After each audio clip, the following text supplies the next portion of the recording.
Hi, Rigsters here, now with another War of Tanks episode of my two-match review slash general overview of the tank and some footage. The last time I did this, I was playing the T69 Tier 8 credit tank. Let's do the Super Pershing, which I feature on my intro of the channel.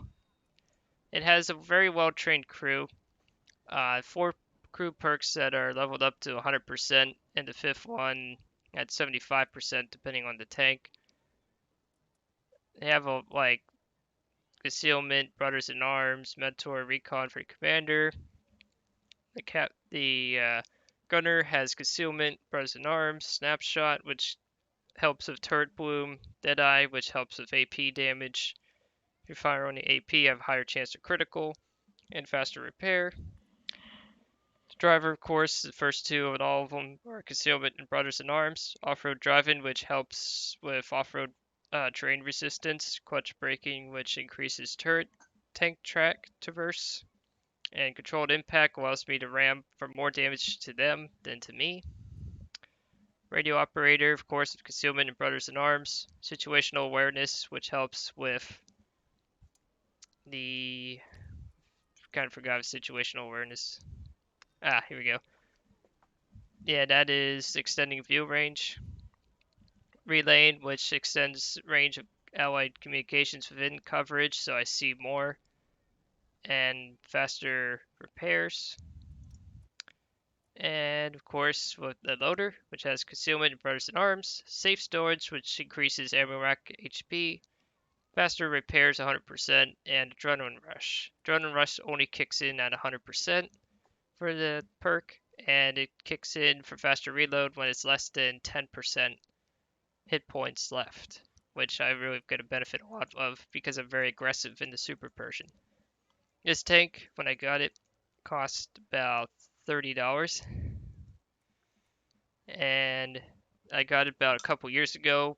Just when it got its buff, it used to pen instead of like 202, or sorry, not 202. Whoops. Oh yeah, 202. It used to pen 190. They buffed it to 202, increased the mobility, and the armor scheme was buffed a little bit, include composites on the front plate like it should have had. It has really good signal range at 745. The view range base is 390, but you can boost that, which I did. The engine power used to be like 550-ish. It's now 610. Still a slow medium. Plays like an armored medium, and base traverse for the tracks is 32. But with the crew effects, it's now 39 for turret track traverse. A better rate of fire with plus 0.24 to improved vents. Gun rammer, which is 0.89. And Brothers in Arms is 0.18, so the rate of fire is 9.13 rounds a minute. The gun reloads much faster. It used to be, let's see here, 567.79.7.2.3. So about like 7.5 for seconds gun reloading. The gun traverse speed is much quicker at 26.28. And with for vents and Brothers in Arms is plus 0.68 and Brothers in Arms is 0.57. So instead of like in the 26 range is about 24, 20, high 23. That's very useful. Faster aim time 2.1. Dispersions 0.01 better. Average damage per minute, of course, is 2,190 with all these multipliers. Don't be fooled by 102 by the hull and turret. It acts this armor right here in particular has protection against heat and also has sloping, so it's more of like 150s, maybe 190s depending on angle and impact. Concealment's really good at 506, and I also have camouflage, which is permanent, and the concealment skill really helps this tank a lot. Plus the improved vents and Brothers in Arms skill multiplies the concealment skill on top of that. So it's harder for this tank to get detected while stationary and moving, and also when it fires. And also the view range is ridiculous, 476. So anytime I spot a vehicle, I can also detect them behind bushes more often because of coded optics. And the recon and situational awareness skill really make this tank a really good mobile scout unit. And the single range is really ridiculous. When signals several circuits overlap, information is shared at any distance. So what I see, the team will usually see too. And 816 is really good for this tank. This tank is a really good profit earner. I also put in the default consumables. The ammunition cost is pretty reasonable too. 255 for HE and AP in particular, which is down here. And the composite rigid, which I've never used. I mean, 202 pen versus 258, that's not a huge difference to me. But if you really wanted to fling gold, it's 4,400.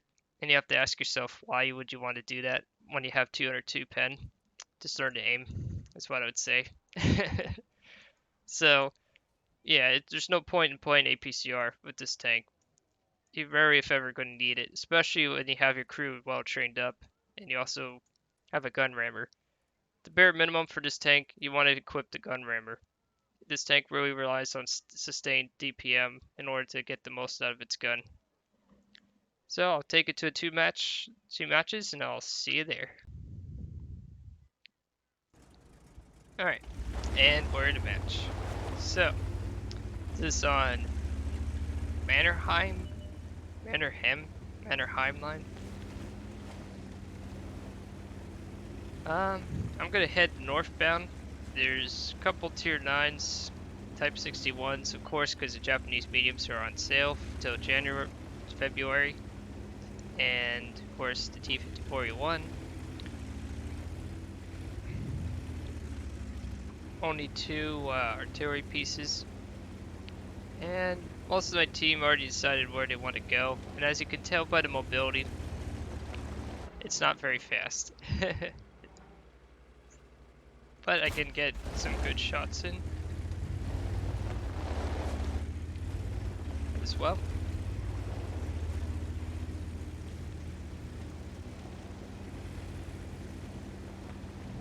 And they missed. Well, I did take a risk by shooting there, so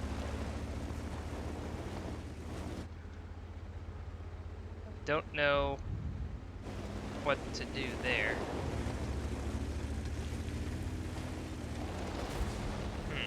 Got crew damage there. Just trying to think of what to do in this situation. I'm just gonna let the crew heal from the shock effect of the HE from the artillery. Oh, I almost hit him. Well, that's okay. All good names are gone. Love that Lorraine's screen name. That's pretty funny. There's a Pershing coming in. Can get a shot on him. The depression and elevation of this tank, by the way, is actually very adequate for situations like this. Just need to see a little bit further. Ah, first hit, and it was a bounce because I hit the turret there.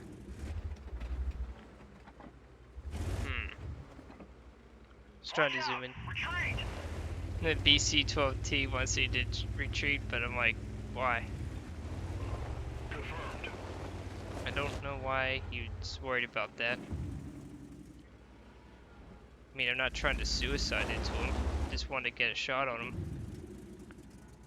There's nothing else to really do here.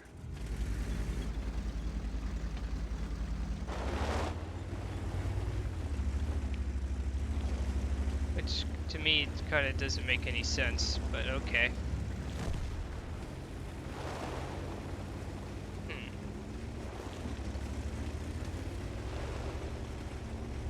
So, I'm gonna head down to where the Mutts and Lorraine are. They need my help there. Because I'm not getting anything done up there. So I might as well move down and do some brawling. So I'm gonna do that there.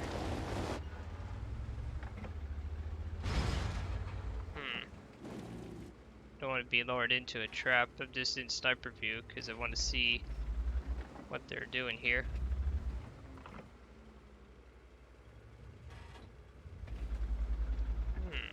Okay. I'm going to start backing up. Oh. Object fired. Yeah, I've fixed a gun. Don't want to be even more inaccurate right now. Oh. And loaded HE by accident. It's not the round I really wanted to do.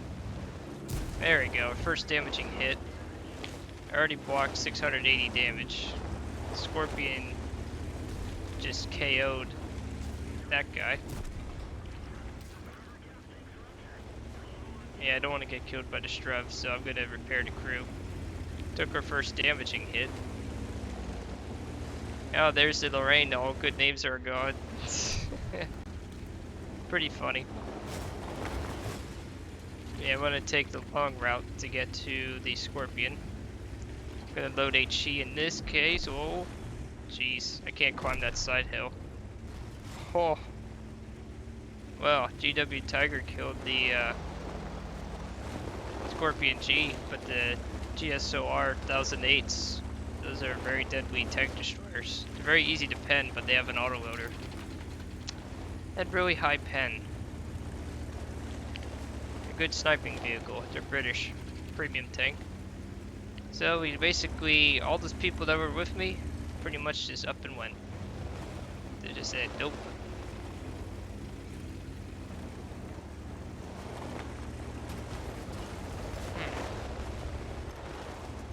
Oh. I missed. I mean, I spotted him, but I missed. Just trying to see if I can get a hit here. There we go. Just trying to get another shot on him. But he disappeared and damaged my gunner again. Really? And then he has the audacity to do that? Really? I mean, I know it's an ISU, but for crying out loud. Of course I can't really go in, because I have no support yet. But the UDS, I don't know. Oh, gee, my niece, GSOR, or GSR is back. I'm gonna take a shot on him. Come on, reload. There we go. Don't want to really...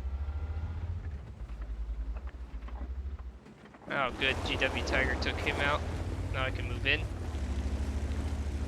Yeah, the other tank destroyer and medium are doing their thing. It's a good time to respawn him. It's probably down low. So I'm just gonna swing my turret over. See where he's at. Trying to get the renderer to see if he's there. Interesting. Oh, there's the FV. Oh, there's the GSR. Yep, he's below. Don't want to like suicide my tank down the hill. So let's try to see if we can go down here.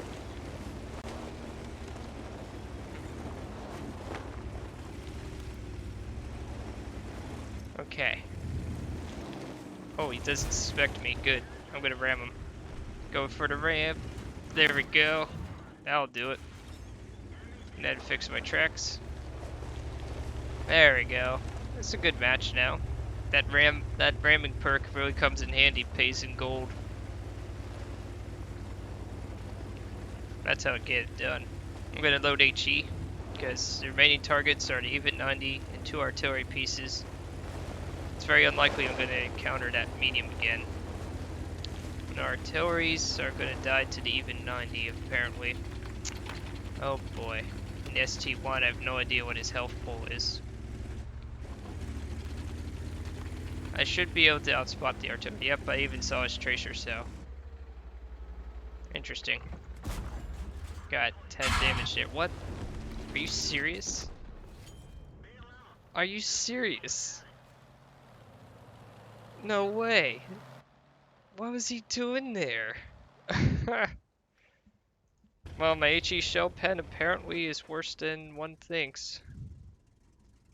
Wow. I did not expect that. I thought the bark roll What's going to help the even 90? Yeah. Well, that's game there. So I'll see you back in the garage. Alright, and the match is back. So, got the tank. Let's see how we did on the team here. Let's see how we did on the team. Top 3 on a lose. So with just the holiday ops bonus, it's 11,990 extra credits. So total amount for the battle is 41,233 minus 8. Oh god, auto repair is 8,888. What? Okay. Ammunition's 3,315. Makes sense because I fired quite a lot of rounds. So let's run the calculator here. So I made, with the holiday ops, 26,030 credits, but we need to subtract if this was without that boost. So it's minus 1990. So without the holiday op bonus, I was going to say bonus. I don't know why I was going to say bonus. 14,040 credits. So without the boost, I would have earned 14,040, and then with premium, 46,647. So let's do that real quick here. If I was running a premium account, 17,985. I'm gonna subtract that. So premium would have earned me 28,662 minus 14,040. So if I had premium without boosters, without the holiday operation, premium would have earned me an extra 14,622 credits. On standard, it's 14,040. That is still a good payout. That's actually pretty good. So I'm gonna go into another match, and I'll do some of my concluding thoughts. Alright, and so we're now in a match. So in this one, at Overlord, it's all tier 8s, I think. Looked at the map closely. Yeah, it's all tier 8s. They're on Overlord, which is D-Day-ish map. It's a very wonky map. It can go very strange. At least there's only one artillery piece. I normally hang around the middle upper part of the map these days. I used to go down on the beach a lot, but now I don't do that as much as I used to. Partly because most of the tanks I drive nowadays just don't fit there. And the meta has really shifted towards mobility or more of a balanced rollout because of the way these maps are and tanks and stuff. Got my first, oh geez, trying to desperately dive down to gain speed. Do not want to get double barreled by the 703 Russian heavy. That's a credit tank. Got hit by a CS-53 with heat shells, of course. There you go. I could pen him though, the 703. Okay, and track him. And just warn people, it's like, hey, let's see what we got here. And just T-key him. Say, hey, pay attention. It's like, I'm trying to wait. He's still trying to hit me.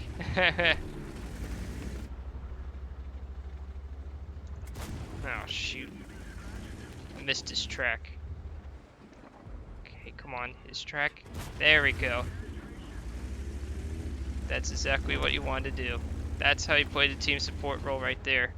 Ideally, you want to damage and hit their track, but hitting their track sometimes is the right call to do. And I bounced off of that. I kind of expected that to bounce. T-26E5 is basically a tier 8 premium US heavy. It's a little bit better than this tank in some ways, but I have the better crew, so take him down.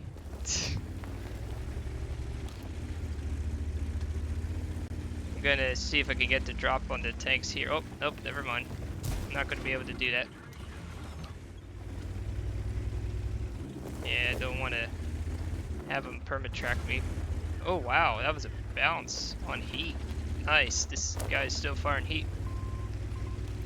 Requested fire on the GSR. Oh shoot. Oh jeez. I can't do anything. GSOR 1008s are very annoying for that reason. And of course he probably wasted like 20,000 credits doing that because he fired heat rounds or APCR gold rounds. Because you know, it's the only way to win the game. But it was an okay match. I mean, what else am I going to do? It's 5 to 8. Alright, well, see you back in the garage. Alright, and so that match, predictably, was another loss. It scored in the top 2 on base experience, but not on damage. 22,000. So, also, interestingly enough, the repair for this battle was 8,550, and the first one is 8,888. I fired a little less shots, of course, fired 10 shots. So on standard account, without the holiday op bonus, it's 11,548. And then if it was on premium, without the holiday off bonus, because I always like the raw data in this case, 24,372. I would have earned an extra 12,824, assuming no holiday bonus, just raw net profit. So in actuality, this match would be an okay profit, but it's not great profit, but it's still decent, I would say. Usually I'd average better than that. I usually average about 15 to 30,000 on standard net profit on a win or lose. So it's still within normal parameters for this particular tank. Still love playing this tank, as you can obviously tell. I still have it in my garage. It's still a fun tank to play. It's a great team support tank. It's just really slow, and as you can tell, if you get caught out of position, you're pretty much stuck there. And the tracks are very easy to take off too. If you want to counter this tank, take off the tracks by shooting it at the front here, like so. Don't fire heat shells around here. And for the turret, you want to kind of hit the hatches around here. That's one of its main weak spots if it's not angling. Otherwise, it's pretty hard to take on head on at times. Overall, it's a pretty decent tank and still earned some money, so at least I made some money back from the T69. So that's it for this episode. I hope you enjoyed this video. I'll be covering next up the probably another ironically premium tank, the M4A388 Fury, which is the premium version of the E8 Sherman, which there is some differences. So this is Rigsters Journey, signing off.